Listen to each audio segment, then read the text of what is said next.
हानि पहुंचा सकती है।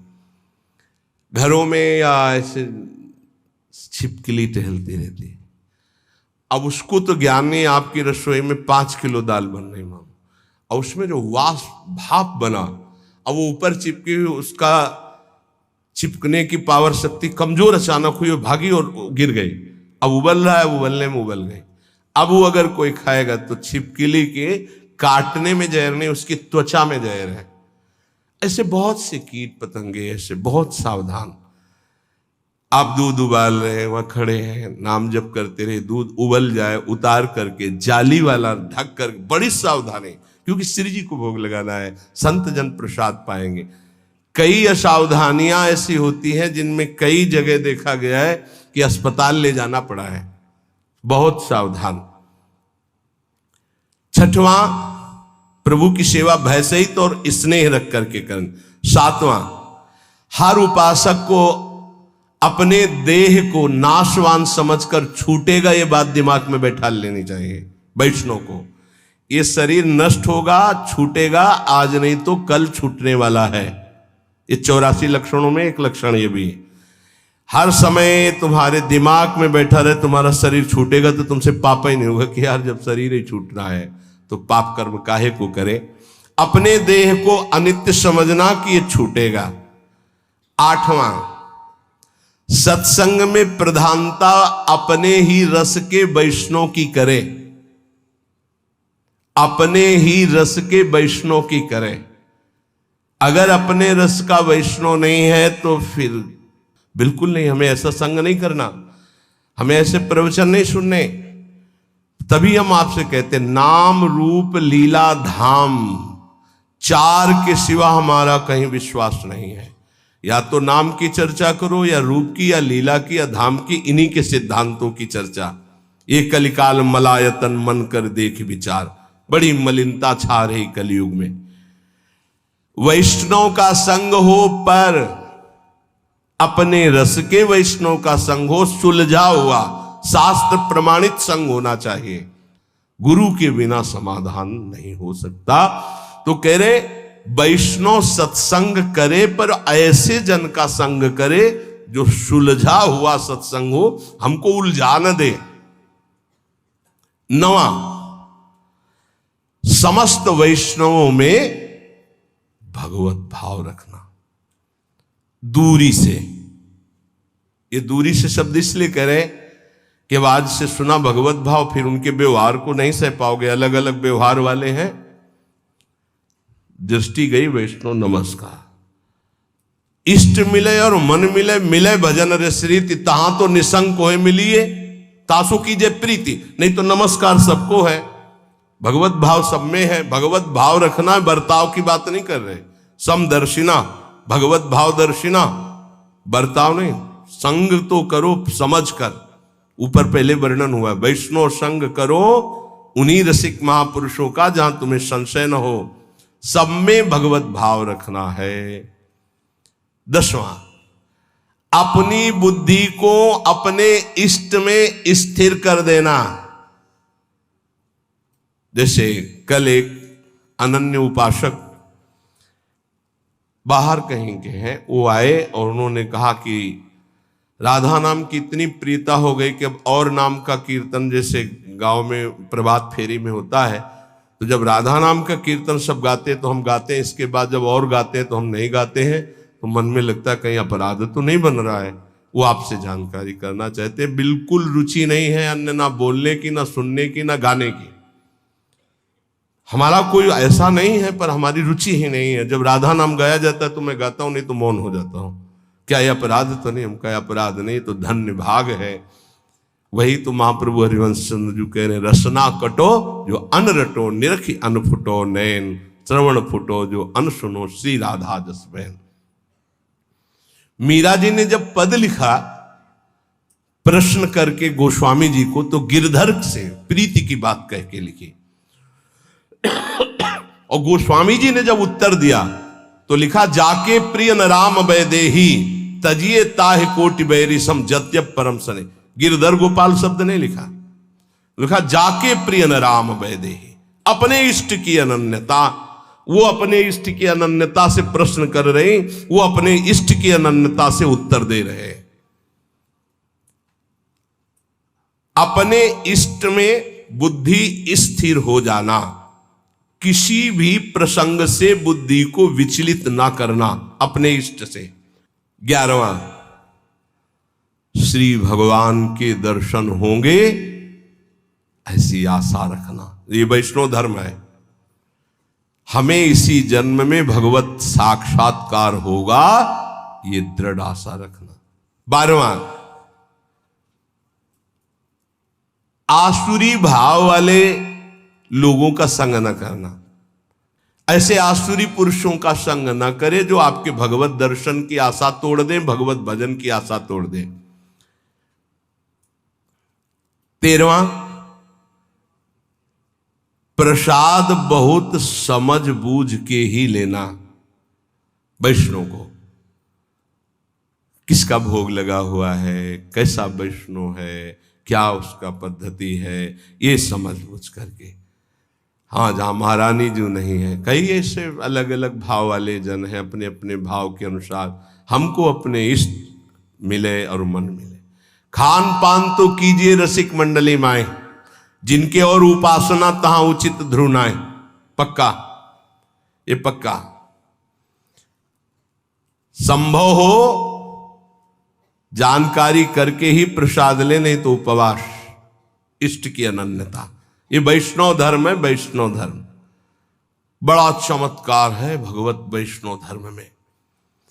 एक काशी में वैष्णव रहते थे, श्यामा श्याम के उपासक, अनन्य। अब रहते काशी में, कभी विश्वनाथ जी के दर्शन करने नहीं गए, और उनका बड़ा यश हुआ। तो विश्वनाथ जी की जो प्रधान सेवक थे वो बड़े ज्योतिषाचार्य थे। तो थोड़ा ईर्ष्या सी हुई कि इतने प्रसिद्ध है वैष्णव, और परम वैष्णवाचार्य भगवान महादेव जी के दर्शन करने नहीं आते, काशी में रहते हैं, और विश्वनाथ जी के दर्शन करने एक बार भी नहीं आए। इतने थे कि नाम से, समय से, ज्योतिष की गणित लगाने में बड़े प्रवीण। उन्होंने गणित लगाई तो लिखा था कि आज के दूसरे दिन दोपहर के 12 बजे म्लेच्छ सेना आएगी और वो आक्रमण करके सब नष्ट भ्रष्ट कर देगी उनको। उनके मन में आया कि 1 बजे चलेंगे और फिर उनको बोलेंगे कि जिनकी नगरी में रहते हो उनके दर्शन करने नहीं आए तो उसका तुम्हें फल मिला कि देखो सब नष्ट भ्रष्ट हो गया। 1 बजे दूसरे दिन गए, ज्योतिष उनकी बिल्कुल साक्षात। गए तो नहा स्नान करके नए कपड़ा पहन रहे थे। ठाकुर जी भी वैसे, सब घर वैसा, कोई म्लेच्छ सेना नहीं है, और वो कपड़ा बदल रहे थे, नए कपड़ा। तो उनका आओ आज तो बड़ी कृपा हुई भगवान शंकर की कि आप स्वयं चलकर दर्शन दिए, इसका मतलब भगवान शिव हम पर प्रसन्न है। तो उनका मैं आश्चर्यचकित इस बात का दर्शन कर रहा हूं कि 12 बजे म्लेच्छ सेना आनी चाहिए आपके पास और आपका सब विध्वंस करना चाहिए। बोले आई थी? बोले यहां तो कुछ विध्वंस नहीं हुआ। बोले नहीं, जब हम ठाकुर जी को भोग लगा रहे थे तो अचानक तंद्रा आई, तंद्रा में हमने देखा म्लेच्छ सेना आई, सब विध्वंस मचा दिया। तो जब तंद्रा से हटे तो हम कहा चलो तंद्रे में सही, लेकिन म्लेच्छ तो छू गया, इसलिए स्नान करके नए कपड़ा पहन रहे। और कुछ जो प्रगट में होना था वो तंद्रा में हो गया। ये वैष्णव धर्म है। तब उनके हृदय में समझ में आया कि श्यामा श्याम के चरणों की उपासना वाले के ऊपर महादेव जी अत्यंत प्रसन्न रहते, नाराज नहीं होते, दर्शन जाए या ना जाए। जहां तक संभव हो अपने इष्ट संबंध से ही प्रसाद ग्रहण करे, अन्यथा उपवास कर ले। वैष्णव धर्म बड़ा महान, वो भगवत पार्षद स्वरूप है। 14, वैष्णव को निद्रा का समय होना चाहिए। मान लो भाई प्रार्थना वैष्णव धर्म के अनुसार चलो, एक नींद का समय होना चाहिए। ये नींद का एक समय ले लो, एक समय रख लो। वैष्णव धर्म कहता है, आदेश करता है वैष्णव धर्म, नींद का एक समय होना चाहिए, उसी समय आपको नींद आनी चाहिए, अन्यथा नहीं। कमाल है अभ्यास का। लाख कोशिश करो, आ ही नहीं सकती, लाख कोशिश करो आ ही नहीं सकती। अभ्यास हो गया। कैसे वैष्णव हो, जब चाहो तब सो जाओ, ऐसा कैसे हो सकता है? जब चाहो भजन में डूबो, ये तो होना चाहिए। जब चाहो तो सो जाओ, ऐसा नहीं। प्रार्थना है, सत्संग का थोड़ा कुछ % भी अगर उतारोगे तो लाभ मिल जाएगा। और ये ना सोचो कि अभी हमारी अवस्था सोने खाने की है। यही अभ्यास आपका पूरा जीवन बर्बाद कर देगा। इसको ठीक करो, इसको जगाओ। कब तक सोते रहोगे? सोने में समय बर्बाद मत करो। 3 घंटे, 4 घंटे, 5 घंटे, अब वो समय तुम देख लो। जब चाहो एक समय निकाल लो, जब चाहो, पर बार बार सोने का अभ्यास मत करो, ये बहुत हानिकारक है। निद्रा से बचिए, बहुत बड़ा जहर है ये। केवल 3 या 4 घंटे होना चाहिए। ये आलस्य, प्रमाद, ये तमोगुणी लक्षण है, इसको आदर मत दीजिए, समय बर्बाद होता है इसमें। 15वां, महापुरुषों के पास नंगे पैर चल करके जाना। जैसे संत दर्शन के लिए जा रहे तो बहुत बड़ी बात है, ये छोटी मोटी बात नहीं। भगवदी जो महापुरुष है उनके पास बिना सवारी के, बिना किसी ऐसे राजसी लिबास के, साधारण बन करके जाना और नंगे पैर जाना। कम से कम 100 कदम तो ऐसे चले जाना। मान लो बहुत वहां से चल गया, कहीं ऐसे उतार दो फिर चले जाओ ऐसे, या प्रभु के दर्शन या संत महा। एक गांव में परीक्षार्थ भाव वालों की भिक्षा ली जाती, तो गांव में गए तो बहुत लोगों ने कहा कि हाँ चलिए आप भिक्षा पा लें। उनका नहीं, हम भिक्षा उसी के यहाँ पाते जो 100 यज्ञ करता है, और 100 यज्ञ करने वाला तो इंद्र के समान पवित्र होता है। 100 यज्ञ कौन करेगा? गांव वालों ने कहा कि ये तो बड़ी समस्या आ गई, महात्मा भूखा गांव से जाएगा और 100 यज्ञ तो यहाँ के एक ही यज्ञ करना मुश्किल है। तो एक नववधू थी जो बचपन से सत्संग सुनती थी, उसने कहा हमें ले चलो महात्मा के पास, वो पा लेंगे। अरे बोले किसी के हाथ से नहीं पा रहे, तेरे हाथ से। बोले ले चलो। तो नंगे पैर कपड़े से ढक कर भोग सामग्री लेके गए। बोले पाओ महाराज। बोले सुना नहीं मेरा नियम यहाँ कि 100 यज्ञ करने वाले के हाथ में। बोले 100 यज्ञ तो बहुत थोड़ी होती है।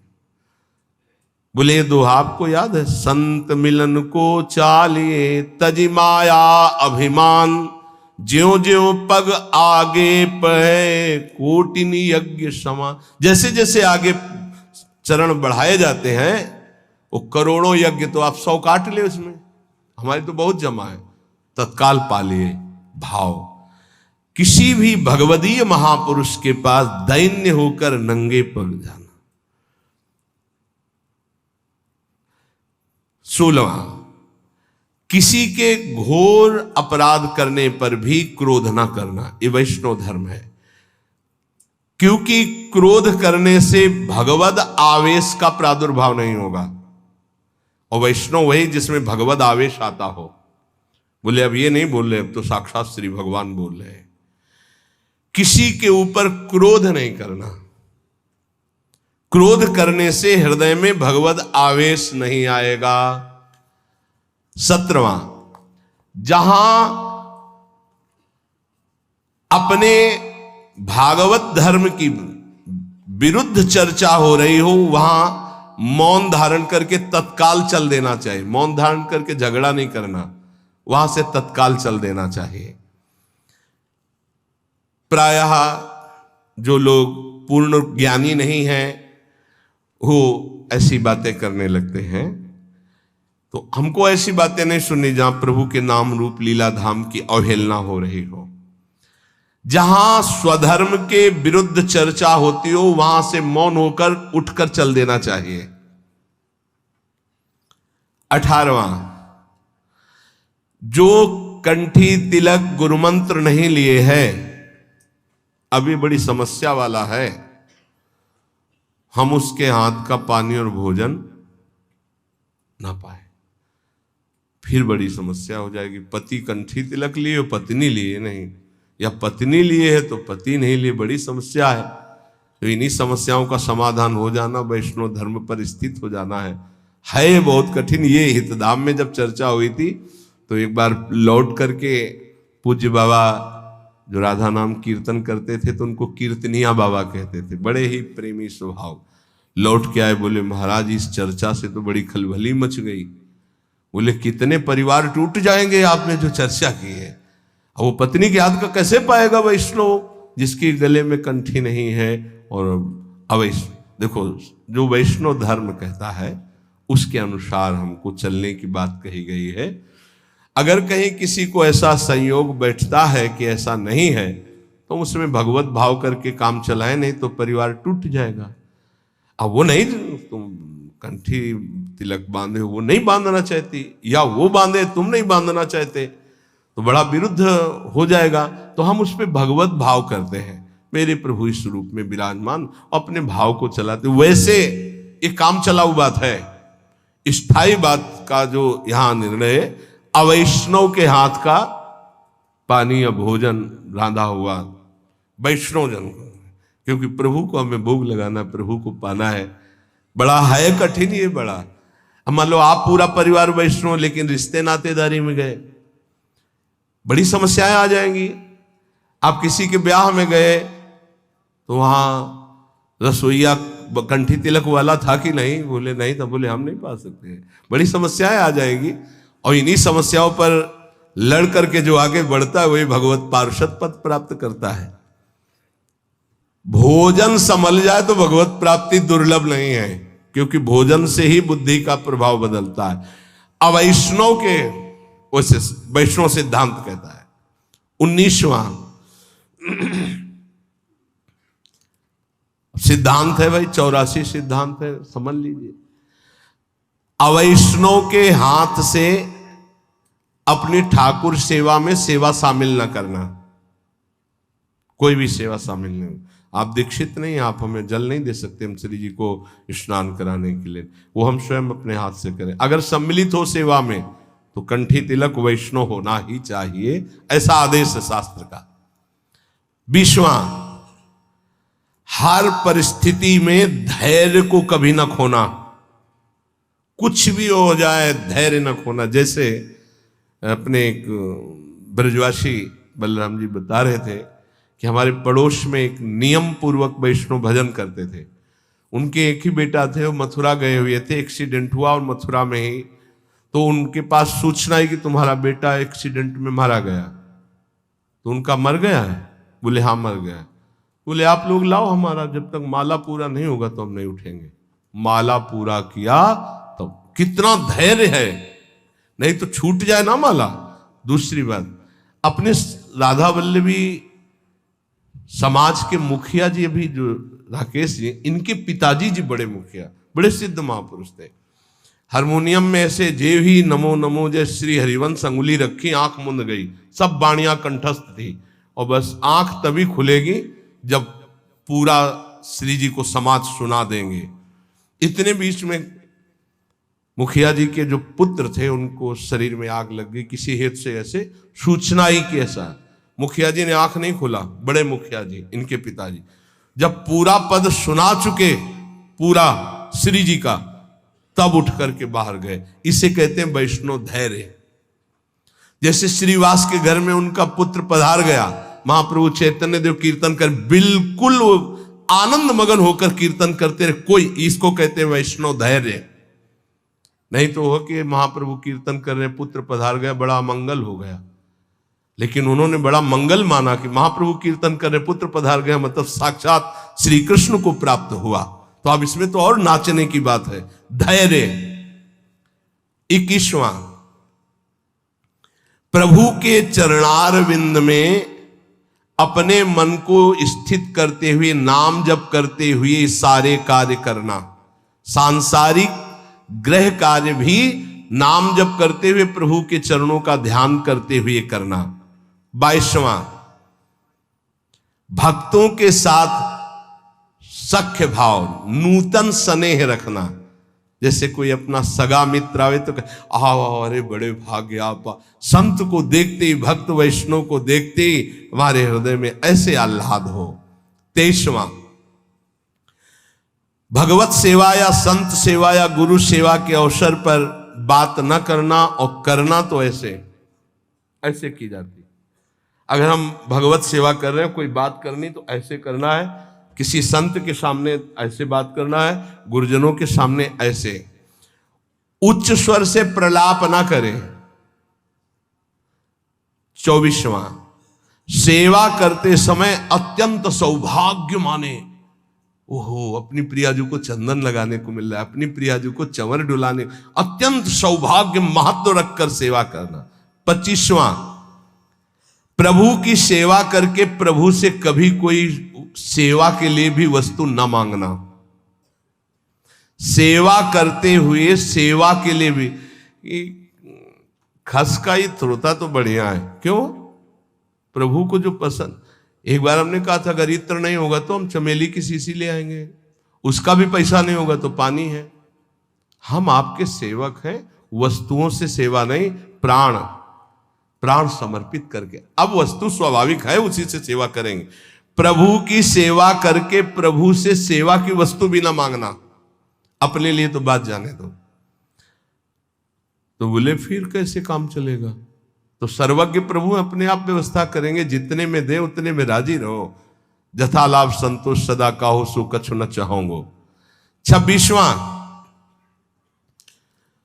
प्रभु के नाम से आई हुई वस्तु को प्रभु के ही सेवा में लगाकर प्रसाद रूप में उपभोग करना, नहीं तो दुर्गति हो जाएगी। जैसे ब्रज के भक्तों में लिखा है कि नंदगांव में एक बाबा गुफा में भजन करते थे, तो पीछे से आवाज आई जब माधुकरी लेकर जा रहे थे, ए बाबा अपनी जूठन दे दे तो हमारा उद्धार हो जाए। पीछे मुड़ के देखा तो कोई दिखाई नहीं दी। फिर आवाज आई, सुने ना है, अपनी जूठन दे दे। फिर पीछे मुड़े तो देखा एक कुत्ता। बोले हाँ ठीक देख रहे हो, मैं कुत्ता नहीं हूं, मैं प्रेत हूं। कौन हो तुम? मैं नंदगांव का सेवक। क्या हुआ? कैसे इस गति को प्राप्त? बोले ठाकुर जी को दी हुई भोग सामग्री अमनिया हम प्रयोग करते थे। रुपया भी आया तो पहले ठाकुर जी के चरणों में रखो, अमनिया जो आया पहले ठाकुर जी को अर्पित करो, फिर प्रसाद रूप से आप पा सकते हो। अमनिया कभी ऐसा नहीं, क्योंकि फिर उससे गड़बड़ी हो जाएगी। श्री ठाकुर जी के नाम से आयु, सब ध्यान से सुन लो, ऐसी कभी चूक नहीं होनी चाहिए। श्री ठाकुर जी के नाम से आई हुई सेवा वस्तु को ठाकुर जी की सेवा में ही अर्पित करके प्रसाद रूप से स्वीकार करना, नहीं तो ठीक नहीं रहेगा। अर्थ भी आया तो पहले श्री चरणों तक पहुंचाओ, आप उसके स्वामी नहीं, स्वामी वो है, वहां अर्पित करके फिर सेवा में लगाओ, नहीं धोखा हो जाएगा। और जो अर्थ जिस सेवा के लिए आया उसी सेवा में लगना चाहिए। 27वां, जितने भी वैष्णव हैं सबके हम दास हैं, ऐसा भाव रखना। सब संतन को दास, पक्का ये भाव तो पक्का बिल्कुल रखना चाहिए। संग की हम बात नहीं कह रहे, भाव रखने की, सब संतों के हम दास हैं। 28वां, किसी भी संत से, भगवत भक्त से, वैष्णव से द्वेष न बनने पावे। यदि हम संग करेंगे तो कहीं उनके ऐसे वचन निकले जो हमारे गुरु, हमारे इष्ट, हमारे भगवदीय भाव में, तो हमें उनसे द्वेष होने की संभावना है। इसलिए किसी भी वैष्णव से हमें द्वेष नहीं करना, इसलिए हमें संग भी नहीं करना, बहुत संभाल के। 29वां, अपने श्री ठाकुर के उत्सव को, श्री जी के उत्सव को आनंद पूर्वक मनाना, हर उत्सव को। 30वां, नित्य किसी महापुरुष के सत्संग में स्वयं चलकर जाकर सुनना, नित्य महापुरुष का सत्संग सुनना, ये बहुत बड़ा सौभाग्य होता है। आज सत्संग का बहुत घाटा है, बहुत घाटा है। ये तो श्री जी की बड़ी कृपा है कि प्रातःकालीन ब्रह्म मुहूर्त में 4:15 बजे, 4:30 बजे से अपने को सत्संग कथन श्रवण करने का सौभाग्य मिल रहा है। नहीं, बहुत दुर्लभ सत्संग है। सत्संग शब्द बहुत दुर्लभ है। भगवदीय महापुरुषों का सत्संग करना। 31वां, वैष्णव मर्यादा के विरुद्ध कभी आचरण न होना। जैसे कई बार विनोद में बताया कि माला टंगा हुआ है, ऐसे गोलगप्पे खा रहे हो, या आप खड़े खड़े लघु शंका कर रहे हो, कुछ भी ऐसा। वैष्णव धर्म की मर्यादा के विपरीत आचरण न करना।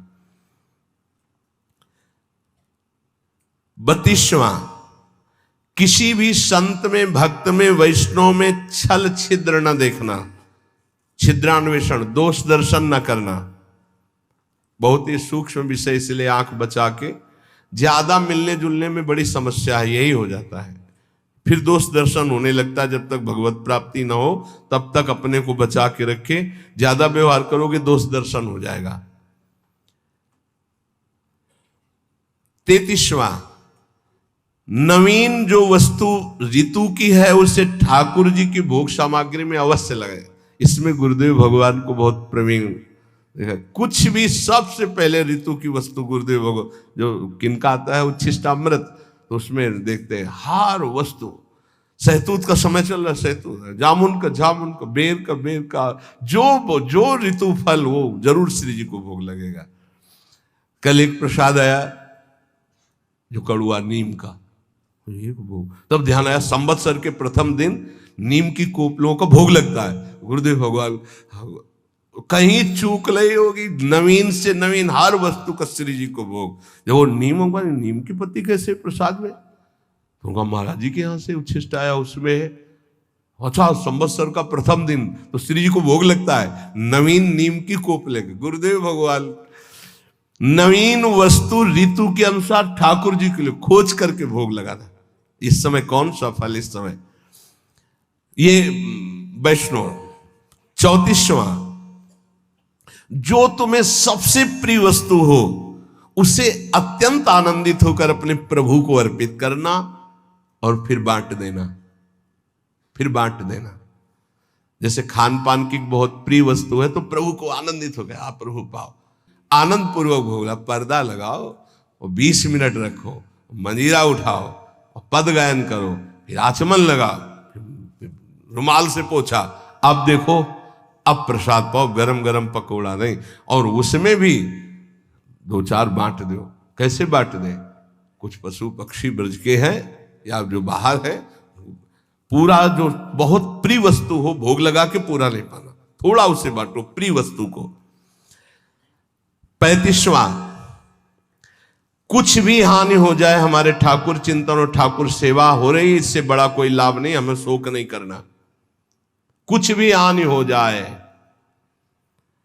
36वां, बड़े से बड़े सुख और दुख में ठाकुर जी के सिवा हमें और ना हर्षित होना है ना शोकित होना है। आ जाए तो जय श्री राधे और चला जाए सब तो जय श्री राधे, सुख दुख में समान भाव रखना। 37वां, स्वयं अपने आचार्य ग्रंथ का नित्य पाठ करना, आचार्य ग्रंथ का। 38वां, श्री सर्वोत्तम प्रियालाल को पद सुनाते हुए हर सेवा का, जैसे स्नान कर रहे हैं तो स्नान का पद है, भोग लगा रहे तो भोग का पद है, आरती का तो आरती, पदों के द्वारा श्री ठाकुर जी की प्रियाजू की सेवा करना। 39वां, यमुनाष्टक का नित्य पाठ करना, क्योंकि दुरंत मोह का नाश करके यही राधिका पते पदाब्ज भक्ति मुत्तमा मवाप्यसा ध्रुवम भवित परत्र तत्प्रियानुगा, बहुत जल्दी लाभ मिल जाएगा। 3 बार यमुनाष्टक का पाठ करने के लिए महाप्रभु ने कहा है, प्रातः मध्याह्न सायं, और इससे आपके हृदय में प्रिया प्रीतम की भक्ति और प्रियानुगा, प्रिया सहचरी भाव भी आ जाएगा और मोह का नाश हो जाएगा। मोह भंजन के लिए 3 बार यमुनाष्टक का, हमें लगता है अगर जल्दी से करो तो 10 मिनट में हो जाएगा, 10-15 मिनट में हो जाएगा, जल्दी करे तो 5 ही मिनट में हो जाएगा। तो कितना सस्ता सौदा है, 3 बार हम पाठ करें यमुनाष्टक का। ये 39वां। 40वां, प्रभु के जन्माष्टमी जन्मदिन आदि को उत्सव मनाना, मंगलमय संत सेवा करना, वैष्णव जनों को पवाना, ऐसा। 41वां, ठाकुर जी की जो सेवा सामग्री, जो पात्र हैं, उनको बहुत पवित्र रखना, मार्जन करने के बाद तांबे के पात्र में अगर ऐसे रख दो तो दाग लग जाता है। चमकना चाहिए श्री जी की सेवा में जाए तो उसको धो के कपड़े से तुरंत पोंछ करके सुखा के, तो उसमें दाग नहीं। अगर धो के ऐसे रख दिया तो फिर दाग लग जाएगा। धो के और सूखे कपड़े से रगड़, पवित्र कपड़े से, ऐसे नहीं कि वही कपड़े से रोज पोंछ दिए, रोज कपड़ा धुलेगा रोज, ऐसे सेवाएं नहीं थी बहुत। और वो गुरुजनों की नजर में जो सेवा करते हैं वही उसमें प्रवीण हो पाते हैं, नहीं तो कई तरह की सेवा में त्रुटियां देखी जाती हैं। ठाकुर जी की सेवा के लिए पात्र सामग्री सब पवित्र। डलिया फूल की ऐसे उठा के नहीं ली जाती, पहले धोई जाती है। पता नहीं कौन सा जीव उसमें बैठा रहा है। पहले हाथ धो, डलिया धो, फिर पुष्प चयन करो सीधे डलिया पे, हाथ में नहीं, हाथ से चयन करके डलिया पे, भले 2 फूल हैं, और फिर उन्हें सम्मान पूर्वक श्री जी की सेवा में। ऐसे ही हर पात्र, श्री जी के पात्र को श्री जी के समान आदर देना चाहिए। ऐसा नहीं कि तांबे का वो पात्र है, ऐसा क्यों? श्री जी के समान श्री जी के पात्र जो सेवा पात्र वैसे आदर दिया जाता है।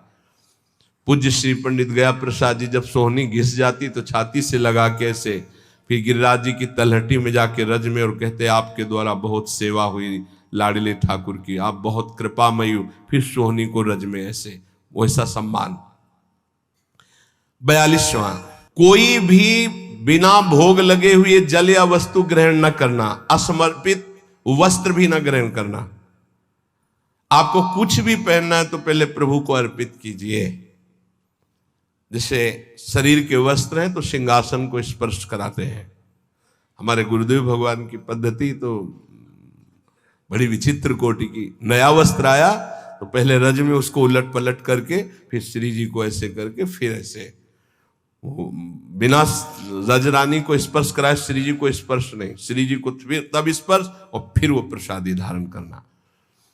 43वां, देने में बड़ा उदार प्रवृत्ति का होना। वैष्णव को देने में, देते लेत मन संकन धरई, जो हमारे पास है अगर कभी अवसर पड़े तो किसी को भी देने में हिचकना नहीं चाहिए, क्योंकि देनहार कोई और है, देत रहे दिन रैन, देने में हिचकना नहीं चाहिए। 44वां, चराचर जगत हमारे भगवान का स्वरूप है, इसलिए सबसे हमारा प्रिय भाव होना। 45वां, अपने वैष्णव धर्म में शरीर, मन और वाणी तीनों का नियोग। हम बोलेंगे तो वैष्णव धर्म के अनुसार, हम क्रियाएं करेंगे तो वैष्णव धर्म के अनुसार, हमारा मन सोचेगा तो वैष्णव धर्म के अनुसार। 46वां, किसी भी कार्य में अहंकार न करना और किसी भी शरीर से ममता न रखना, ना अपने शरीर से, न अपने शरीर संबंधियों से, और किसी भी कार्य में अहंकार न करना, ये वैष्णव का परम लक्ष्य है। 47वां, घोर अपराधी पर भी क्षमा परायण रहना, घोर हमारे प्रति अपराध कर दे तो भी क्षमा करना। 48वां, जो कुछ श्री जी की, ठाकुर जी की इच्छा से अपने पास है उसी में संतोष रखना, मांगना नहीं किसी से भी। 39वां, सदैव पवित्र रहना, पवित्र वस्त्र धारण करना, पवित्र विचार रखना, वैष्णव है ना।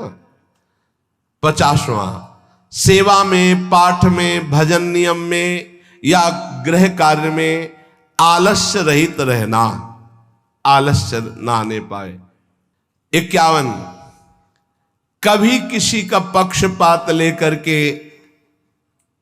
वार्ता न करना, जो धर्म की बात है वही कहेंगे, पक्षपात लेके नहीं।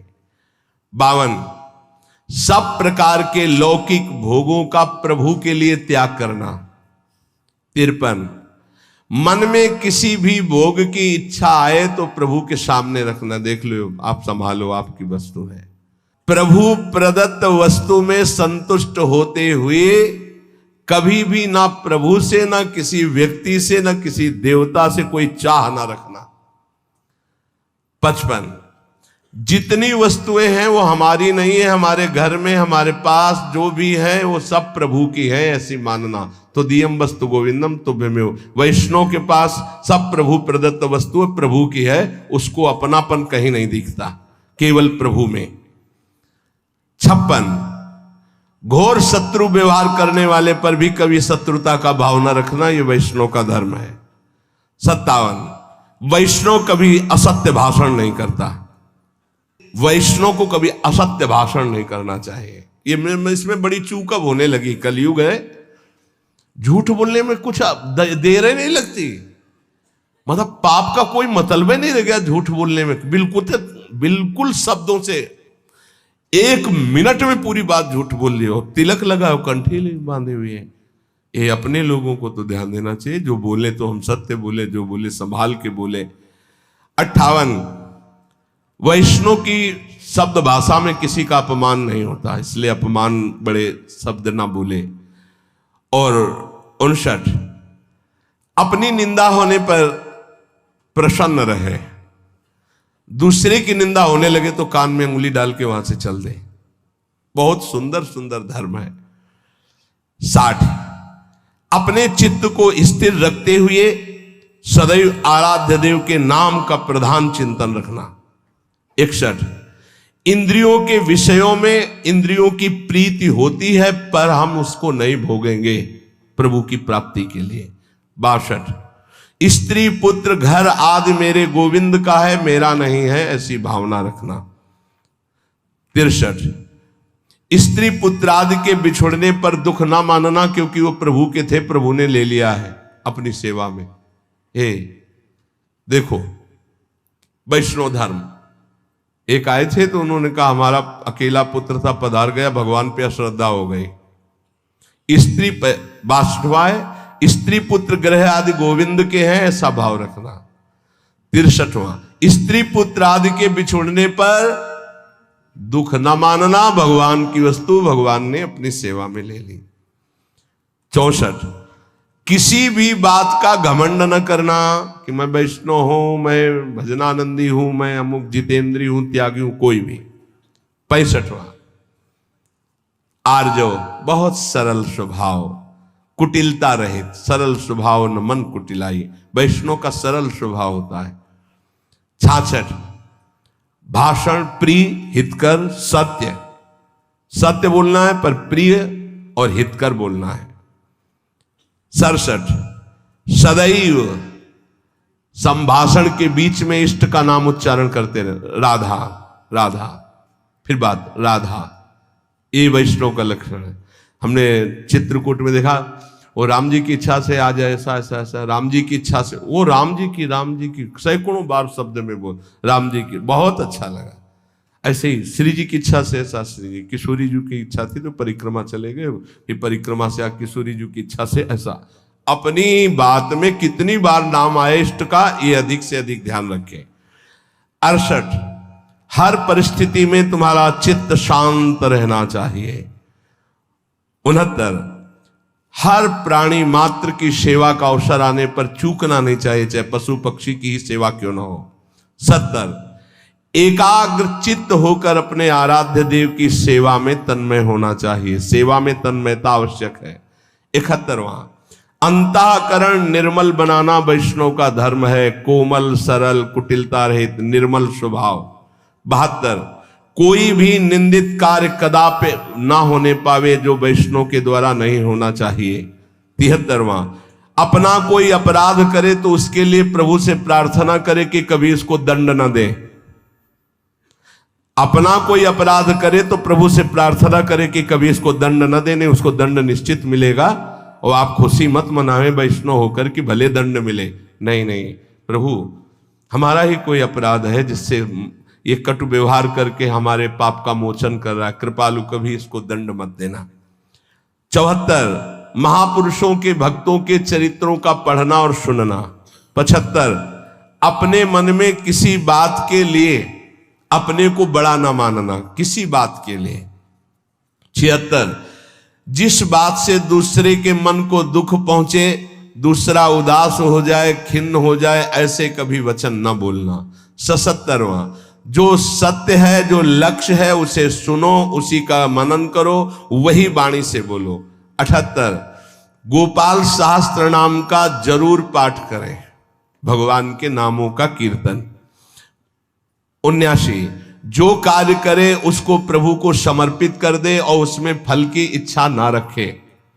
80, श्री ठाकुर जी की सेवा करने के बाद कीर्तन और नृत्य जरूर करे। सेवा का पूर्ण स्वरूप कीर्तन और नृत्य से होता है। नाम कीर्तन किया और फिर नृत्य कर रहे हैं। 81, वैष्णव मंडली में रहने को मिले तो निस्संक होकर के रहिए, इससे बड़ा जीवन का लाभ नहीं। यही परम पद है, संतों के बीच में बैठने को मिला साधु समागम में। हरिराम व्यास जी कहते हैं परम पद किसको कहते हैं, बोले साधु समागम को। तो अगर वैष्णव मंडली में बैठने को मिले, उनके बीच में नाम कीर्तन कथा वार्ता। 82, अन्य आश्रय कभी उदय न होने पावे अपने इष्ट के सिवा। अन्य आश्रय जहां उदय होने का हो उसको नष्ट कर देना चाहिए। ये आदमी हमारे कभी काम आएगा, ऐसी बात आवे तो उस आदमी से परिचय खत्म कर देना चाहिए, फाड़ के फेंक देना चाहिए। फोन नंबर नहीं रखना, मुझे अपने प्रभु का भरोसा रखना, तुम्हारे फोन नंबर का नहीं रखना। प्रभु के शरणागत होकर के किसी अन्य देवता आदि की आराधना करके फल आकांक्षा करना यह कलंक है। बने तो रघुवर ते बने, बिगड़े तो भरपूर, तुलसी और अंते बने ताबन में बेधूर। और 84, अपने आचार्य वंशजों को आचार्य के समान समझना।